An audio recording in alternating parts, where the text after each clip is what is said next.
నమస్తే రజిత గారు. నమస్తే ఉషా. ఇల్లీగల్ అఫైర్స్ మనం చాలా ఎక్కువగా చూస్తూ ఉన్నాం. ఒక ఆడది పెళ్ళైన తర్వాత అది కూడా కొన్ని సంవత్సరాల తర్వాత కనిపిస్తూ ఉంటుందండి. పిల్లలు ఉన్నా కానీ ఎక్స్ట్రా మ్యారిటల్ వైపు ఎక్కువ మక్కువ చూపిస్తూ ఉంటుంటారు. మెయిన్ రీజన్స్ ఏంటి అంటారు? అది తప్పు అని తెలిసినప్పటికీ కూడా అదే దారిలో వెళ్తున్నారు అంటే ఇక్కడ రీజన్స్ ఏమై ఉంటాయి అసలు? సో బేసికల్గా చాలా వీడియోస్ చేస్తున్నాం మనం ఈ మధ్య. దానికి చాలామంది లేడీస్ కానివ్వండి, జెంట్స్ కానీ, ఐ డోంట్ నో, నేను కమెంట్స్ చదివినప్పుడు చాలా అంటే గుడ్ రెస్పాన్స్ అనే చెప్పొచ్చు. కొంతమంది ఎన్ని రకాల అఫైర్స్ అని ఉంటాయి కూడా, దానికి ఎందుకు అంత మీరు అన్నట్టు ప్రాబ్లమ్స్ ఉంటాయని తెలిసినాక కూడా ఓన్ గ్రేవ్ అంటే ఒక మన గొంతుగా మనమే దవ్వుకుంటున్నామని పాపం తెలుసు. మరి ఎందుకు వెళ్తారు అంటే కొన్ని కారణాలు మనం పలుసార్లు చెప్పుకోవడం జరిగింది, చాలా చెప్పాం. బట్ ఈరోజు నేను ఒక కొత్త ఇన్సైట్లో, బికాజ్ నాకు ఒక చిన్న రీసెంట్ కౌన్సిలింగ్ వచ్చింది. అందులో ఆ రీసెంట్ కౌన్సిలింగ్లో ఆవిడ లైక్ ఫ్రమ్ డిఫరెంట్ విలేజ్, ఊరు నుండి వచ్చారు, డిస్ట్రిక్ట్ నుండి. అయితే భర్తకి విపరీతమైన వల్లమాలిన ప్రేమ చాలా బాగా చూసుకుంటారు. ఎట్లా అంటే కిరీటం పెట్టినంత. కానీ మొగ అధికారము, మొగ అహంకారము ఎక్కడ చూపించాలి? జనరల్గా మగవాళ్ళు బయట చూపించాలి. నువ్వు రాజు అన్నప్పుడు ఎక్కడ చూపిస్తారంటే బయట చూపిస్తారు.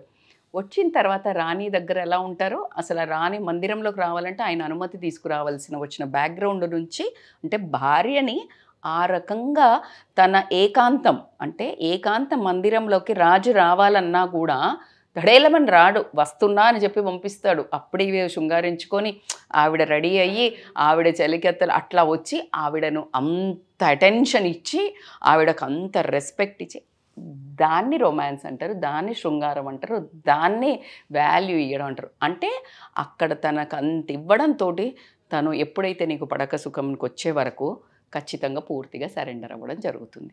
ఇది basic concept of a life. ఇప్పుడున్న మనం జనరల్గా ఈరోజు నాకు ఆమె చెప్పిన ఉద్దేశంలో, నన్ను ఎంతసేపు ఒకటి కిచెన్లో అన్ని వాళ్ళకి బాధ్యతలన్నీ నేను బాగా చేస్తాను, అందుకని తను కూడా భర్తగా నన్ను బాగా చూసుకుంటారు, అంటే అన్ని ఇస్తాడు, అంటే కొట్టడము అట్లంతా ఏం లేవు.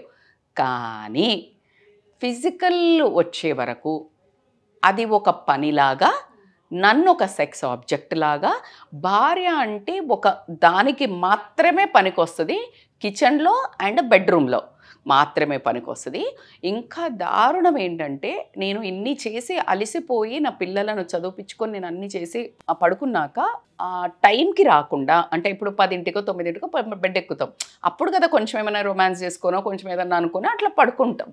అలా చెయ్యకుండా ఫోన్ పట్టుకొని టీవీ చూసుకొని అట్లా చాలాసేపు మిడ్ నిద్రలో వచ్చి, అప్పుడు నేను గాఢ నిద్రలో ఉంటే నా కన్సెంట్ కూడా లేకుండా నాతోటి ఈ ఫిజికల్ రిలేషన్ ఎక్స్పెక్ట్ అని కూడా కాదు, జస్ట్ వాళ్ళ పని వాళ్ళు కానిచ్చుకున్నట్టు చేయడం వల్ల నాకు అసలు ఈ జీవితం మీద ఒక విరక్తి అనేది కలిగింది. అసలు దానికి ఒక ఆడదానిగా నేను తలదించుకోవాలా, ఒక కౌన్సిలర్గా నేను ఏం కౌన్సిల్ చేయాలా? అది ఎంత సెన్సిటివ్ సబ్జెక్టు. ఒక లేడీ ఆ వర్డ్ ఇంకొక ఆవిడ దగ్గరకు వచ్చి చెప్పుకొని దాని మూలంగా ఆమె ఎమోషనల్లీ హర్ట్ అవుతున్నాను, పెయిన్ అవుతున్నాను. అయితే ఇదే సందర్భంలో ఇప్పుడు నేను ఫిజికల్ బాడీ ఇస్తే నాకు ఇంకొక చోట ఎమోషనల్ సపోర్టు, నాకు కేర్, నాకు ప్రేమ, నన్ను ఆదరించడము, అటెన్షను, నెత్తిన పెట్టుకోవడము, కిరీటం ఇవ్వడము కాకుండా ఇవన్నీ చూస్తున్నప్పుడు అది ఏది ఎక్కువ? ఇప్పుడు నాకు ఫిజికల్ది పెద్ద ఇంపార్టెంట్ కాదు, ఎందుకంటే నాకు కన్సెంట్ లేకుండా చేసేసుకుంటున్నాడు కదా. సో నాకు ఏదైతే కావాలనుందో అది లేదు ఈ ఫ్యామిలీ రిలేషన్లో అంటే మాత్రం ఇప్పుడు కింద ఎమ్మటే రాస్తారు. అయితే మాత్రం బరితెగించి ఎవడిస్తే వాడు పోతుందంటే, అందుకే అంటున్నా, దానికి ఇది మంచి ఇది చెడు అని నేను చెప్పలేము. ఇది మంచి ఇది చెడు అని ఎలా చెప్తాం? ఖచ్చితంగా culture wise not at all correct. మరి ఏ కల్చర్లో రాసి ఉంది? భర్త రేప్ చేయొచ్చు, భర్త భార్యను అలా ఒక సెక్స్ ఆబ్జెక్ట్గా చూడాలి అని ఎక్కడ రాసి ఉంది? మరి మీరే మాట్లాడుతున్నారు ఈ కల్చర్, మేడం మీరు చెడకూడదు కాదమ్మా. నేనేమంటున్నా, ఈ చిన్న వీడియో చూసి మీ ప్రవర్తనను మార్చుకొని శృంగారం అనేది ఏదైతే ఆ రొమాన్స్ అనేది ఏదైతే మీరు అనుకున్న సెక్స్ అనుకునేది ఆ 5 నిమిషాలు ఆ 2 నిమిషాలు ఫిజికల్ ప్లెజర్ కాదు, కిచెన్ నుంచి తీసుకుంటే బెడ్రూమ్లోకి వెళ్ళినాక నువ్వు చూసే విధానం, నువ్వు మాట్లాడే మాట, ఆమె మాట్లాడుతుంటే వినేటప్పుడు నువ్వు చూసే విధానం అక్కడి నుండి స్టార్ట్ అవుతుంది. అక్కడి నుండి అసలు రొమాన్స్, సెక్స్ స్టార్ట్ అవుతుంది, స్టార్ట్ అయిపోవాలి. ఇక్కడ బెడ్రూమ్లోకి మాత్రమే వెళ్ళి నువ్వు ముట్టుకొని ఫిజికల్గా పట్టుకొని నువ్వు ఇంకేదో చేసి లైట్లు బంద్ చేసేది కాదురా బాబుది. అయ్యే వరకు దాని మీద ఒక ఎవర్షన్ వచ్చేసింది. ఇప్పుడు లేడీస్కి చాలామంది ఒక ఏజ్ వచ్చాక కూడా ఇప్పుడు ఏంది ఏజ్ అనే అంత తీసుకొచ్చారు. బేసికల్గా అది కాదు కదా. అసలు ఊరికే కూర్చొని ఇద్దరు కలిసి పక్కన కూర్చొని ఇట్లా పెట్టుకొని ఇట్లా ఒక ఆయన మీద ఇట్లా ఊరికే ఒరిగి ఆ సినిమా చూడటము, TV that is also called as a romance or sex man. అసలు అది ఒక నిమిషమే ఉండిపోద్ది.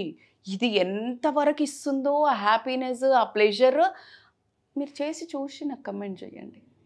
మేడం మీరు మరి డౌటే లేదు, నేను చాలా పర్సనల్గా వెళ్ళి మాట్లాడుతున్నా. ఎందుకంటే ఆ చిన్న ఆ పర్సనల్ ఆ బ్యూటీ ఒక్కటి, ఆ ఎమోషనల్ టచ్ తెలియక ఇప్పుడు నేను వీళ్ళని ఈ సంసారాన్ని పిల్లల్ని కన్నా కదా తెలుసో తెలియక కథ ఇట్లనే పార్టిసిపేట్ చేసినా పిల్లలు పుట్టినరు వాళ్ళని పెరగడా ఇక గొడ్డు చాకిరి చేస్తున్నాం. ఈమె గొడ్డు చాకిరి చేస్తుంది, వండా పెట్ట. అది కాదు కదా. అసలు అన్యోన్యమైన బంధం ఏంటిది అని అంటే అసలు రాముడంతటి వాడే ఆ సీతను ఆ అడవిలోకి వెళ్ళినా అసలు వాళ్ళ రొమాన్స్ అంటే వాళ్ళు అలా చూసుకొని అలా పెడుతున్నప్పుడు అసలు ఒక్కొక్కళ్ళని చూసుకుంటుంటే అసలు అద్భుతంగా రచించారంట. వాళ్ళ శృంగారాన్ని వాళ్ళు రచించిన దాన్ని అసలు ఆమెను చూసుకునే తీరు కానీ ఆవిడ ఆయనకి అసలు అద్భుతం అంటది. అది అసలు మనం నా భూతో నా భవిష్యత్తు. మనకిప్పుడు చేసే దాని గురించి ఈ పాన్ వీడియోస్ చూసి పిచ్చిగా అడ్డమైన అన్నీ చూసి లేకపోతే ఇట్లా ఉండాలి ఒక హీరోయిన్ని చూసో హీరోయిన్ చూసో ఐటమ్లు సాంగులు చూసో అది కానే కాదు కదా. సో ఇవన్నిటిని మీరు ఇట్లా సెక్స్ ఆబ్జెక్ట్గా ఒక లేడీని చూసి మీ భార్యను కూడా అట్లనే చూసే వరకు ఆ భార్యలో ఎమోషన్స్ చచ్చిపోయి ఎమోషనల్గా ఎవరైతే కనెక్ట్ అయ్యి ఇస్తారో విలువను ఆమెకి నీకు ఫిజికల్ బాడీ ప్రైమరీ, ఆమెకి సెకండరీ. ఎస్, మనిషి ఎమోషనల్గా ఇప్పుడు ఫిజికల్గా పోతేనే చీటింగ్ కాదు, ఇల్లీగల్ అఫైర్స్. ఎమోషనల్గా కనెక్ట్ అయినా కూడా అది చీటింగే. మరి నువ్వు ఎవరు ఛాన్స్ ఇస్తున్నారు? హస్బెండే ఛాన్స్ ఇస్తుంది. అవునా కాదా? ఇప్పుడు నువ్వు హస్బెండ్ కంచె కడతారు రా తల్లి. ఇప్పుడు పొలాలు ఉంటాయి కదా, పొలాల్లో కంచె అంటారు. అంటే ఇట్లా ఒకటి కడతారు. ఎప్పుడు ఇంకొక ఎద్దు ఏమైనా వచ్చే తింటుంది నీ కంచెను, అది వీక్ ఉన్నప్పుడు. అవునా కాదా? ఆ వీక్ ఉన్న కంచె నువ్వు, నీ రిలేషన్ నువ్వు కూడా కాదు. ఆ రిలేషన్లో మరి నువ్వు కావాల్సుకొని ఏ మొగాళ్ళు చెయ్యర్రా బాబా. ఇప్పుడు నేను అందరి మొగాళ్ళకు కూడా చెప్తున్నాను, ఖచ్చితంగా నాకు తెలిసి ఒక 15-20% అహంతోటి ఆ రూడ్గా చేసే వాళ్ళు ఉంటారు. 80%కి అవగాహన లేక, అవగాహనలో మనకేంటి, మనకు అసలు ఇదంతా ఏముండదు, మనం గొడ్డు చాకిరి చేసినామా, పాపం తండ్రులు భర్తలు పోయి సంపాదించుకొచ్చినామా, అసలు ఇక ఆడెవడనో బాస్ని ఇంప్రెస్ చేయడానికి ఆ లాభాలు బిజినెస్లో కట్టడానికి పెట్టిన ఎనర్జీ ఈ సంసారాన్ని బాగు చేసుకోవడంలో 5% పెట్టకపోవడం వల్ల వచ్చే ప్రాబ్లమ్సే, కాన్సిక్వెన్సెసే. ఎప్పుడైతే భర్త భార్యతోటి అందులో 25-30% అసలు నన్ను అడిగితే ఆ రేషియో పర్సంటేజ్ ఇటు మార్చి అటు పెడితే ప్రొడక్టివిటీ అంతకంటే ఎక్కువ ఉంటుంది. ఎందుకంటే వెన్ ద పాజిటివ్ అట్మాస్ఫియర్, నీ భార్యకి నువ్వు ఇచ్చే అటెన్షన్ తోటి నీకు ఒక పాజిటివ్ ఎనర్జీ ఇస్తుంది కదా. నువ్వు బయటికి వెళ్ళి చాలా మనకు రాజులు ఇట్లా పెట్టి పంపిస్తారు. ఎందుకంటే ఆమె నిన్ను పంపించేటప్పుడు నా భర్త తిరిగి వస్తాడు, నా భర్త తిరిగి కావాలనే పాజిటివ్ ఎఫర్మేషన్తో పంపిస్తుంది. కాబట్టికే భూప్రపంచంలో ఆమె నీకు ఇచ్చేంత శక్తి, ఆమె నీకు ఇచ్చేంత పవర్ ఎవరు ఇవ్వరు. కాబట్టికే పెళ్ళి కాక ముందుకు తల్లి, పెళ్ళి అయిన తర్వాత భార్య అనే ఎదురురా, బొట్టు పెట్టు, నోట్లోకి పెరుగు చీనీ పెట్టు. ఎందుకు పెట్టారు? బికాజ్ ఆమె నీకు అంకితం అయిపోయింది, ఆమెని మంచి కోరుకుంటుంది, ఆమెకి నువ్వు బాగుండడం అనేది ప్రియారిటీ ఇన్ లైఫ్. నీ ప్రియారిటీ ఏంటి? నీ ప్రియారిటీ ఎంతసేపు బయట వాళ్ళని సాటిస్ఫై చేసి ఉన్న కోపం అంతా తీసుకొచ్చి ఇంట్లో రుద్దడము. ఆ ఇంట్లో రుద్దినప్పుడు ఆమెలో ఉండే నెగిటివిటీ, బాధ, ఎనర్జీ ఎవరి మీద పడుతుంది? ఇండైరెక్ట్గా భర్త మీద పడుతుంది. ఇప్పుడు నువ్వు భార్యకి ఇస్తున్నావు, ఇచ్చినప్పుడు ఆమె ఏమనకపోవచ్చు బాస్, ఏమనకపోవచ్చు, కానీ పిల్లల మీద పడుతుంది. అదే ఒక ఏమనకపోవచ్చు, కానీ ఆ ఎనర్జీ, ఆ దుఃఖము, ఆ డిప్రెషను, ఆ స్ట్రెస్ అదంతా నీకు నెగిటివ్గా మారడం జరుగుతుంది. నీకు తెలియకుండా ఆటంకాలు ఎదురవుతుంటాయి. నువ్వు ఉన్న ఎనర్జీని ఈమె మీద పాజిటివ్గా ప్రేమగా పెడితే బ్యూటిఫుల్ కొటేషన్. నువ్వు డబ్బు తీసుకొస్తావు, డబ్బు తింటావా రోజు ప్లేట్లో పెట్టుకొని? అన్నం వండేది ఎవరు? భార్య. నువ్వు ఇల్లు ఇస్తావు, అది హోటల్లాగా ఉంచుతుందా, మంచి గృహంలాగా చేస్తుందా? నువ్వు జస్ట్ కాపురం చేస్తావు, ఆవిడ ఎవరిని ఇస్తుంది? పిల్లల్ని. You are getting my point. నువ్వు ఏమిస్తే ఆమె దానికి 100% ఇస్తుంది. నువ్వు ఇప్పుడు ఏమి ఇస్తున్నావో నువ్వు చూసుకో. నువ్వు కష్టం ఇచ్చినవా 10 టైమ్స్ కష్టం ఇస్తుంది. మరి వాలంటీర్గా ఇస్తుందా? ఇయ్యదు. విమెన్ శక్తి అట్లాంటిది boss. She has a energy. నువ్వు చిన్న ఎనర్జీ ఇచ్చావు అంటే నీ కణాలను ఇచ్చావు బేబీకి కోసం. అవును అంటారు, అందుకే నేను లేని నీకు ఎట్లా పుట్టినరోయ్, బరాబర్ నువ్వు ఇచ్చినావు. నువ్వు 1,00,000 కణాలను పంపించినావు. She used 1 and she created 1 form energy. ఆ ఎనర్జీ బయటకు ప్రపంచంలోకి వచ్చి నీకు చూపిస్తుంది ప్రూఫ్. బాస్ తండ్రి రూపు, నిన్ను తండ్రిని. So it's a big thing. నేను చాలా నాకు చాలా ఎమోషన్ అయిపోతుంది టాపిక్స్లో. ఎందుకంటే అసలు ఓన్లీ భార్య అనగానే ఇల్లు చదువుకోవడానికి పని మనిషిలాగా ఇల్లు పెళ్లి చేసుకోమన్నారు, సెటిల్ అవుతావురా అన్నారు, చేసిన. నువ్వు కుదురుగా తిరగట్లేదు, గుర్రాన్ని ఒక దగ్గర కట్టియాలా, ఒక పాక కావాలా, కట్టిన. It is not at all that. It is purely ఒక అందమైన, ప్రతి ఒక్కళ్ళు అట్లా అందమైన జీవితాన్ని ఎంజాయ్ చేస్తే ఆ పక్కనకి వైబ్స్ మారుతాయి, ఆ పక్కనకి వైబ్స్ మారుతాయి. అందరూ హ్యాపీగా ఉంటే happy society. That is called happy India. అందుకనే మన భారతదేశంలో స్త్రీకి గౌరవం ఇవ్వాలి అని అయ్యే బస్సులలో ఎప్పుడు చిన్నప్పటి నుంచి చూసినాం. స్త్రీకి ఇప్పుడు ఉన్నాయో లేవో నాకు తెలియదు. స్త్రీకి గౌరవించవలను అని పిచ్చిలేసి రాసింది అనుకుంటున్నారా? ఎక్కడనుందా? భారతదేశాన్ని ఎందుకు ఉన్నతంగా పెడతారు? ప్రతి ఒక్క దేశంలో వాళ్ళు ఇట్లా ఎందుకు మొక్కుతారు? భారతదేశంకు ఉన్న కల్చర్ ఒకటే word Usha. What is the difference అంటే రెస్పెక్ట్ విమెన్ అనేది ఎక్కడ కంట్రీలలో స్లోగన్ కాదు. విమెన్కి సీట్ ఇవ్వాలన్నది ఏ స్లోగన్లో లేదు. విమెన్ ఇండియాలో ఉన్న వాళ్ళని చేతులెత్తి మొక్కాలని ఎక్కడ లేదు. మనకు వాళ్ళకి తెలుసు విమెన్ని గౌరవిస్తే దేశాన్ని గౌరవిస్తారు అని. అంత చిన్న లాజిక్ మిస్ అయిపోయినాం.